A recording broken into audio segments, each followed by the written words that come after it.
রাজ চক্রবর্তীর ড্রিম ছবি এবং দেবের প্রযোজিত প্রথম ছবি চ্যাম্প সাফল্যের সিঁড়ি চড়তে শুরু করেছে।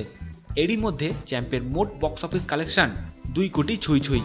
এবার আমরা জেনে নেব দেবের এই ড্রিম প্রজেক্ট চ্যাম্প কত রেটিং পেল বক্স অফিসে।